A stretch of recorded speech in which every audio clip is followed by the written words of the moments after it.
Malkajgiri parliament నియోజకవర్గం మొత్తం railway చక్రబంధంలో ఉండడంతో ప్రజలు తీవ్ర ట్రాఫిక్ సమస్యలను ఎదుర్కొంటున్నారని మల్కాజ్గిరి ఎంపీ ఈటెల రాజేందర్ తెలిపారు. ఈ సమస్యల వల్ల ప్రజలు రోజు అనేక ఇబ్బందులు పడుతున్నప్పటికీ గతంలో రాష్ట్ర ప్రభుత్వం దీనిపై సరైన శ్రద్ధ చూపించలేదని విమర్శించారు. ప్రజల సమస్యలు తన దృష్టికి రావడంతో తానే స్వయంగా కేంద్ర రైల్వే మంత్రి అశ్విని వైష్ణవ్ తో మాట్లాడినట్లు ఈటెల రాజేందర్ వెల్లడించారు. మల్కాజ్గిరి పార్లమెంట్ నియోజకవర్గంలో రైల్వే అండర్ బ్రిడ్జ్ లో ఆర్యూబీ 100% రైల్వే నిధులతో పూర్తి చేస్తున్నామని తెలిపారు. దేశవ్యాప్తంగా పార్లమెంట్ సభ్యులతో ఏర్పాటు చేసిన రైల్వే కమిటీలో తాను కూడా ఒక సభ్యుడిగా ఉన్నానని చెప్పారు. ఈ కమిటీలో సభ్యుడిగా ఉన్న హోదాతో రైల్వే శాఖపై ఒత్తిడి తెచ్చి ఈ ప్రాంతంలో సంవత్సరాలుగా పెండింగ్ లో ఉన్న పనులను పూర్తి చేయిస్తున్నామని పేర్కొన్నారు. గత ప్రభుత్వాలు కేవలం శిలాఫలకాలు వేసి వదిలివేశాయని, దశాబ్దాలు గడిచిన పనులు ఎందుకు పూర్తి కాలేదని ఆయన ప్రశ్నించారు. ఇప్పుడు తాము పనులు పూర్తి చేస్తుంటే ఇతర పార్టీలు తామే పోరాటం చేసి సాధించామని చెప్పుకోవడం సిగ్గుచేటు అని ఎద్దేవా చేశారు. రేపు Neredmet Vajpayee Nagar railway under bridge తో పాటు సఫిల్గూడ LHS పనులకు శంకుస్థాపన కార్యక్రమం నిర్వహించనున్నట్లు ఈటెల రాజేందర్ తెలిపారు. ఈ వివరాలను ఈ రోజు ఆనంద్ బాగ్ లోని కమ్యూనిటీ హాల్లో నిర్వహించిన ప్రెస్ మీట్ లో ఈటెల రాజేందర్ వెల్లడించారు.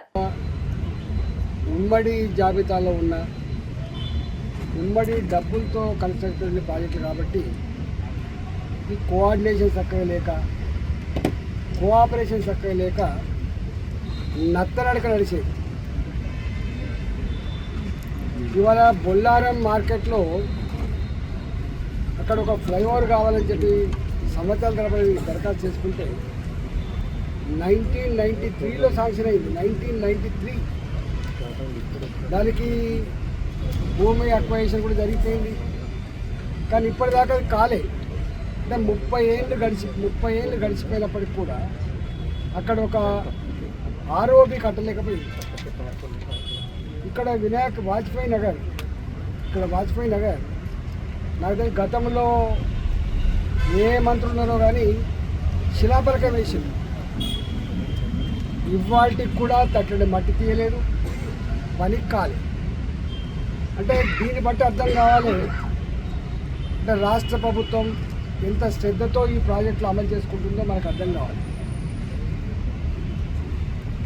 ఈ మధ్య కాలంలో మోడీ గారి ప్రభుత్వం ఈ రైల్వే ప్రాజెక్టులు సత్వరం అమలు కావాలి, ప్రజలకు ఇబ్బంది అవుతున్నటువంటి కాన్సెప్ట్తో 100కు 100% రైల్వే డిపార్ట్మెంట్ డబ్బులు ఖర్చు పెట్టి ఈ బ్రిడ్జి నిర్మాణం చేయాలి. గతంలో ఉన్న రైల్వే స్టేషన్లు ఏవైతే ఉన్నాయో 10 లక్షలు, 5 లక్షలు, ₹1 కోటి, 2 కోట్లు శాంక్షన్ చేస్తే సున్నమేడ అనుకున్నాం, రిపేర్లకే సరిపోతున్నాయని చెప్పి వారు భావించి ఈ డిపార్ట్మెంట్లో ఒక రెవల్యూషనరీ చేంజ్ తీసుకొచ్చాడు. దాని పేరునే అమృత్ రైల్వే స్టేషన్లు. ఇలా అమృత్ రైల్వే స్టేషన్ల కింద మల్కాయి రైల్వే స్టేషన్ కావచ్చు, మేడ్చల్ రైల్వే స్టేషన్ కావచ్చు, సికింద్రాబాద్, కాచిగూడ, నాంపల్లి లాంటి రైల్వే స్టేషన్ కావచ్చు, మొన్న ఓపెన్ చేసుకున్న చెర్లపల్లి రైల్వే స్టేషన్ కావచ్చు. చెర్లపల్లి లాంటి రైల్వే స్టేషన్లు ఎయిర్పోర్ట్లను తలపించే పద్ధతి నిర్మాణం అయినవి మీకు తెలుసు. అట్లా కేంద్రం నరేంద్ర మోడీ గారు ప్రొయాక్టివ్గా పాజిటివ్ ఉన్నారు కాబట్టి అది సాధ్యమే. మేము నియోజకవర్గం సంబంధించి ఎయిర్పోర్ట్లు ఇట్లాంటివి ఉన్నాయి కదా.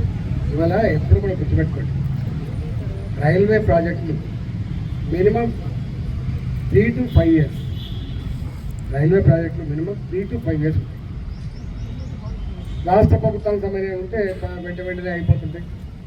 కాకపోతే ఏంటంటే ఈ పని చేసిన వాళ్ళకు డబ్బులు రావట్లేదు అనేటువంటి భయంతో టెండర్లకు కూడా ఎవరు రాని పరిస్థితి, సకాలంలో పనిచేయని పరిస్థితి తప్ప ఇవాళ. లేకపోతే మా గౌరవ కార్పొరేటర్లు ఇక్కడ 4 మా వాళ్ళే ఉన్నారు కాబట్టి దాదాపు ఈ 2 సంవత్సరాల కాలంలో అనేక రకాల వర్క్ చేసింది. వాళ్ళ దగ్గర ఆ డేటా ఉంటుంది. నేను స్వయంగా ఒక ఎంపీనై మరి 2 పనులు ఉంటాయి. ఒకటి రాష్ట్ర ప్రభుత్వం, కేంద్రంలో వచ్చేది కేవలం ఈ రైల్వేసు, నేషనల్ హైవేసు. నేను వచ్చిన తర్వాత ఒక 3 ప్రాజెక్టులకు ప్రతిపాదన పెట్టాను. ఒకటి బాల్నగర్ నుంచి నర్సాపూర్ రోడ్డుకి, అది స్టేట్ హైవే ఉంది, నేషనల్ హైవే తీసుకొని ఒక ఎక్స్ప్రెస్ కార్డర్ నిర్మించాలండి. PV ఎక్స్ప్రెస్ ఎట్లయితే ఉందో మెహదీపట్నం అట్లాంటి ఎక్స్ప్రెస్ లైన్ నిర్మించాలని చెప్పి ఒక ప్రతిపాదన నడుస్తుంది. ఎల్బీ నగర్ నుంచి వెళ్ళి తుర్కేం జాలి నాగసార్ రోడ్లో కూడా అదొకటి నడుస్తూ ఉంది. ఒకటి ఎల్బీ నగర్ నుంచి వెళ్ళి హయత్నగర్ దాకా 550 కోట్ల రూపాయలతోటి ఒక ఎలివేటెడ్ ఫ్లైఓవర్ బ్రిడ్జ్ శాంక్షన్ చేయించాం. ఇట్లా ఉన్నాయి. ఇవాళ మేము దీన్ని కూడా ఇక్కడ సికింద్రాబాద్ జూబిలీ నుంచి మొదలుపెట్టి షామీర్పేట వరకు, అదేవిధంగా ఎల్బీ నగర్ నుంచి వెళ్ళి హయత్నగర్ వరకు ఈ రెండు లైన్లలో మెట్రో కాకుండా దీన్ని ఎక్స్పాన్షన్ చేయమని చెప్పి కూడా ప్రతిపాదన పెట్టినాం మేము రైల్వే. అదేమి ఉంది కదా, ఎంపీ కూడా వాళ్ళే ఉన్నారు, రాష్ట్ర ప్రభుత్వం వాళ్ళనే, ఎంపీ వాళ్ళనే. ఎందుకు కట్టలేకపోయిండ్రు వాజ్పేయి నగర్ బ్రిడ్జిని? ఎందుకు కట్టలేకపోయింది సభ్యులు కూడా బ్రిడ్జిని? చెప్పండి, ఎందుకు చేయలేకపోయింది? ఎందుకు వేయలేకపోయిండ్రు ఒక బొల్లారం బ్రిడ్జిని? లేవా అప్పుడు సమస్యలు? ఇవాళ కొత్తగా పుట్టుకొచ్చి ఈటల రాజేందర్ ఎంపీ గారు గెలిచినాకనే పుట్టుకొచ్చినాయా? మాట్లాడడం వస్తే కానీ అంటే నా స్థాయికి సరిపోతుందని మాట్లాడుతున్నాను. ఇవాళ కంటోన్మెంట్ కాదు, కేంద్ర ప్రభుత్వం పాలసీ మ్యాటర్ తీసుకుంటుంది. మేమేం కలుపుతా అంటే మేమేం అడ్డుకుంటామని కాదు, కానీ మేము చేయగలిగే, మేము కోరగలిగే ఒకటి ఉంటే కోరినది. ఎన్నికలు లేక 5 ఏళ్ళు అవుతున్నాయి. తక్షణమే ఎన్నికలు నిర్వహించండి, పాలక మండలిని మాత్రం సంతరించండి, లేకపోతే అది ఇబ్బందుల్లో ఉంటాయని చెప్పి నేనే దరఖాస్తు చేశాను. రెండుసార్లు ఇచ్చేసాను. మిక్స్డ్ ఒపీనియన్ ఉన్నది. వాళ్ళు ఏమంటారంటే కంటోన్మెంట్ ఉంచండి, ఈ పచ్చదనం ఉండదు, లేకపోతే కాంక్రీట్ జనరేట్గా మారిపోతుంది. సికింద్రాబాద్ నుంచి కంటోన్మెంట్ ఎంటర్ అవుతున్నప్పుడు అక్కడనేమో వడగాళ్ళు వస్తూ ఉంటాయి, ఇక్కడ రానే కొంచెం చల్లగాళ్ళు వస్తూ ఉంటాయి. 2-3 డిగ్రీల టెంపరేచర్ తక్కువ ఉంటుంది. ఈ 20 ఫ్లోర్లు 30 ఫ్లోర్లు ఏం కాంక్రీట్ జంగల్ ఇది, ఇంత ప్రశాంతం లేకుండా చేస్తారంటే కూడా ఉండదు. కానీ రకరకాలు ఉన్నాయి ఒపీనియన్, ఒక రకంగా లేదు. బస్తీలలో వాళ్ళు వీళ్ళు అనుకోండి మాకు చేయమని అంటారు, కొంచెం మంచి లైఫ్ అలవాటు పడాలంతా మాకు చేయొద్దంటారు. ఇట్లా మిక్స్డ్ ఒపీనియన్ అయినా ఏది ఏమైనప్పటికీ కూడా కేంద్ర ప్రభుత్వం దీని మీద మంచి చెడు ఆలోచన చేసుకొని వాళ్ళు ఏం చేసినా కూడా మేము కట్టుబడి ఉంటాం. నేను సౌత్ ఇండియా రైల్వే కమిటీ ఉంటుంది, సౌత్ సెంట్రల్ రైల్వే కమిటీ ఉంటుంది. ఆ కమిటీలో కొంతమంది ఎంపీలు కూడా మెంబర్లుగా ఉంటారు. కానీ నేను కూడా ఒక మెంబర్ వేయించుకున్నా నేను ఇది. ఎందుకంటే మల్కాజిగిరి పార్లమెంటు రైల్వే లైన్ల అల్లికల ఏరియా కాబట్టి అనేక రకాల రైల్వే ఆఫీసులు కావచ్చు, రైల్వే ఆస్తులు కావచ్చు ఇక్కడే ఉన్నాయి కాబట్టి దీన్ని సెట్ చేసుకోవాలి, ఇబ్బందుల నుంచి బయటపడాలని చెప్పి నేను స్వయంగా ఆ మెంబర్ని కూడా అయినప్పుడు సౌత్ సెంట్రల్ రైల్వే ఆ కమిటీ అయితే ఉందో ఆ కమిటీకి నేను కూడా మెంబర్ని. పార్లమెంట్లో కూడా 2-3 సార్లు దీని మీద మాట్లాడడం కూడా జరిగింది. ఇవాళ గతంలో ఉన్న ప్రాజెక్టులన్నీ కూడా వేగవంతంగా పూర్తి చేయాలని చెప్పే కాన్సెప్ట్తో భాగంగా మా దగ్గర గిరిమాపురం అని ఉంటుంది మేడ్చల్ దగ్గర, ఇప్పుడు నత్తనడక నడుతుందని ఇప్పుడు పూర్తి చేసుకున్నాం. దాన్ని కూడా రేపో మాపో ప్రజలకు అంకితం చేయబోతున్నాం. అటు నుంచి వచ్చే గౌడవేలి అని ఉంటుంది, గౌడవేలిలో కూడా ఎప్పుడో రండి గౌడవేలిలో ఎప్పుడో శాంక్షన్ అయింది, కానీ పని కాలేదు. ట్రాన్స్ఫార్మర్ షిఫ్ట్ కాక, ఎక్స్ట్రా ఫండ్స్ ఇవ్వలేక షిఫ్ట్ కాకపోతే దాన్ని కూడా ఈ సంవత్సరం జూన్కి దాన్ని పూర్తి చేసి దాన్ని కూడా అంకితం చేయబోతున్నాం. అటుపక్క వెళ్ళి వస్తే గౌడవెల్లి అనే రైల్వే స్టేషన్ ఉంటుంది. గౌడవెల్లిలో కూడా అక్కడ ఒక RUB కట్టాలని చెప్పి ప్రతిపాదిస్తే ఇంతదా కాలేదు. దానికి కూడా ఉన్న అడ్డంకులు కూడా తీసేసి దాన్ని కూడా ఈ సంవత్సరం లోపు 2026 లోపు గౌడవెల్లి అండర్ బ్రిడ్జ్ని కూడా 4 లేన్ అండర్ బ్రిడ్జ్ కట్టబోతుంది. అక్కడి నుంచి రాగానే మళ్ళీ గుళ్ళపోచంపల్లి కూడా అదే పద్ధతి. ఇవాళ ఆ గుళ్ళపోచంపల్లిలో కూడా సింగిల్ వెంట్ సరిపోదని నగరం చాలా విస్తరిస్తుంది కాబట్టి, చాలా వేగంగా విస్తరిస్తుంది కాబట్టి, జనాభా పెరిగిపోతుంది కాబట్టి మళ్ళీ చిన్న సరిపోని చెప్పి గుళ్ళపోచంపల్లిలో కూడా 4 లేన్ RUB కన్స్ట్రక్షన్ కోసం, సింగిల్ లేన్ కాకుండా 4 లేన్ కోసం పెట్టినాం. అది కూడా ఈ 6 నెలల్లో కంప్లీట్ కాబోతుంది. రాష్ట్ర ప్రభుత్వం ఒక 600 గజాల జాగా అక్కరుంది, మీరు అక్వైర్ చేసి ఏమంటే కూడా చేయకపోతే చివరికి ల్యాండ్ అక్వైజేషన్ కూడా రైల్వే డిపార్ట్మెంట్ డబ్బులు పే చేసి గుళ్ళపోచంపల్లి దాన్ని కూడా పూర్తి చేయబోతుంది. అదేవిధంగా అక్కడ చేస్తే మళ్ళీ గుళ్ళపోచంపల్లి మున్సిపాలిటీ అనేది మీకు తెలిసి ఇప్పుడు జిహెచ్ఎంసీ కలిసి వాళ్ళకి ఎప్పుడో చిరకాల కోరిక మా విక్రమ్ రెడ్డి గారు కూడా తిరుగుతూ ఉంటాడు, అన్న ఇది కావాలి ఇది కావాలి. అక్కడ కూడా ఒక కొత్త ఆర్యుబి శాంక్షన్ చేసుకున్నాం. ఇవాళ తుర్కపల్లి అని రైల్వే గేట్ ఉండే, ఎప్పుడు ఇబ్బంది ఉంటుండే, దాన్ని కూడా ఆల్రెడీ భూమి పూజ చేసుకున్నాం, పని మొదలైంది. ఈ సంవత్సరం లోపు అది కూడా కంప్లీట్ చేసుకోబోతున్నాం. అటు నుంచి వస్తే జనప్రియ మచ్చబొల్లారు మీకు తెలుసు, ఎప్పుడు సిగ్నల్ ఉంటే అటొక సిగ్నల్ ఇటొక సిగ్నల్ ఉంటుంది పోవాలి. అది రెండు నేషనల్ హైవేస్ కలిపింది. ఇవాళ రాజీవ్ రహదారి కొంపల్లి హైవేని కలిపేటువంటిది కాబట్టి సింగిల్ వెంట్ ఉంటే జనరల్గా రైల్వే డిపార్ట్మెంట్ సింగిల్ వెంట్ ఉన్న కాడ మళ్ళీ ఇంకొక వెంట్ కోసం పర్మిషన్ ఇవ్వదు, కానీ స్పెషల్ కేసు కింద దాన్ని కూడా తీసుకొచ్చింది.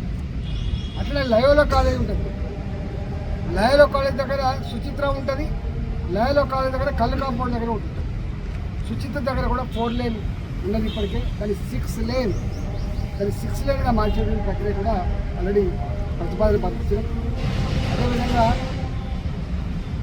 మించిపోయేది ఓల్డ్ అల్వాల్, అదేవిధంగా లయోలా కాలేజ్ కళ్ళు కాంపౌండ్ చెప్పి అక్కడ రెండు, ఒకటేమో ROB ఒకటేమో RUB కూడా ఆల్రెడీ శాంక్షన్ అయింది. ఇవన్నీ కూడా టెండర్లు అయిపోయి రేపు భూమి పూజలు చేసే దాంట్లో ఇవన్నీ బయటకు వస్తూ ఉంటాయి. మీకు ఇక్కడ తెలిసి ఇక్కడ ఈ ఏరియాలో ఒక 6-7 ఉన్నాయి. షఫీల్ కూడా ఉంది, వాజ్పేయి నగర్ ఉంది, అదేవిధంగా వినాయక నగర్ ఉంది, తర్వాత మౌలాలి దిక్కుపోతుంటే ఉప్పర్ కూడా ఉన్నది, అనేక సంవత్సరాలుగా డిమాండ్ ఉన్నటువంటి ఈ ప్రాంతంలో ఒక రైల్వే స్టేషన్ కోసం డిమాండ్ ఉన్నది. ఇట్లా అనేకం ఉన్నాయి, కానీ ఏ ఒక్కటి కూడా ఇంతవరకు కాలేదు. రేపు 27వ తారీఖు నాడు మార్నింగ్ రేపు 11 గంటలకు నేనే రైల్వే మంత్రి గారిని కలిసి, అయ్యా మీరు రావాలి, ఇది భూమి పూజ చేయాలి, ఇది పని మొదలు పెట్టాలంటే సంవత్సరం గడుస్తూ ఉంది. ఇప్పటికే ప్రజలకు బాగా ఇబ్బంది పడుతూ ఉంది. అక్కడ శిలాపలకాలకు పిండాలు పెట్టిపోతున్నారు, మనకు ఆ పరిస్థితి ఉండొద్దు అని చెప్పి వారు చేస్తే వారు పర్మిషన్ ఇచ్చారు. మీరు చేసుకోండి, మీ లోకల్గా ఉన్న కార్పొరేటర్లు కావచ్చు, ఎమ్మెల్యేతో కావచ్చు, మీరు చేసుకుంటే రేపు షఫీల్ కూడా RUB LHS ఒకటి, వాజ్పేయి నగర్ దగ్గర RUB ఫుల్ ఫ్లెడ్జ్ RUB, ఈ రెండింటికి రేపు భూమి పూజ చేయబోతాము. అదేవిధంగా నేను ఇంతకుముందు చెప్పినట్టుగా కాకతీయ నగర్కి పోయేటువంటి వారి డివిజన్ పోతుంది. కాకతీయ నగర్కి ఈ కాకతీయ నగర్ సంబంధించి, అదేవిధంగా గౌతమ్ నగర్ ఒకటి, ఇంతకుముందు చెప్పిన ఉప్పర్ కూడా ఒకటి, చంద్రగిరి కాలనీలో కూడా ఒక వెంటి కోసం ఒకటి, ఆనందబాగ్ రైల్వే స్టేషన్ స్టాప్ ఒకటి. ఇవన్నీ కూడా తప్పకుండా, అంటే ఇప్పటికే 3 సార్లు రాష్ట్ర ప్రభుత్వ అధికారులను నేనే రైల్వే ఆఫీసు పిలిపించి రైల్వే డిపార్ట్మెంట్తో కోఆర్డినేషన్ చేసి, మీరు రూపాయి ఇచ్చేది లేదా, మీరు రూపాయి ఖర్చు పెట్టలేదు, మీరు పర్మిషన్ ఇస్తే చాలని చెప్పి వాళ్ళకి కన్విన్స్ చేసి ఇవన్నీ కూడా పనికిరాలనే ఉన్నాయి. కానీ ఇవాళ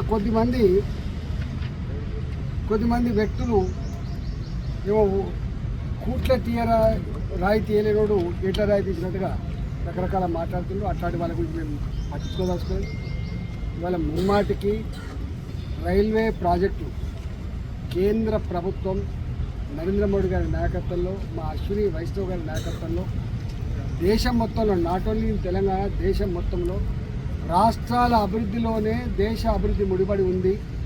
మనం సంకుచితంగా వివరించద్దు, ఎవరికి ఇబ్బంది జరిగినా కూడా మంచిది కాదనేటువంటి భావనతోటి ఇలా వారు ల్యాండ్ అక్విజిషన్ కావచ్చు, 100% రాష్ట్ర ప్రభుత్వం నిధులు లేకపోయినా రైల్వే డిపార్ట్మెంట్ నిధులతోటి చాలా ఫాస్ట్గా పనిచేసే దాంతో ఇవాళ నిర్ణయం తీసుకొని పోతూ ఉంది.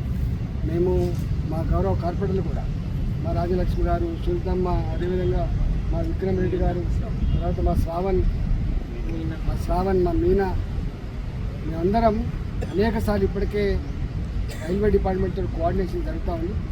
రాబోయే కాలంలో పని జరగాల. మాకు ఈ సోషల్ మీడియా వాళ్ళం కాదు, మేము సోషల్ మీడియాలో ప్రచారం చేసే సంబరపట్టడం కాదు.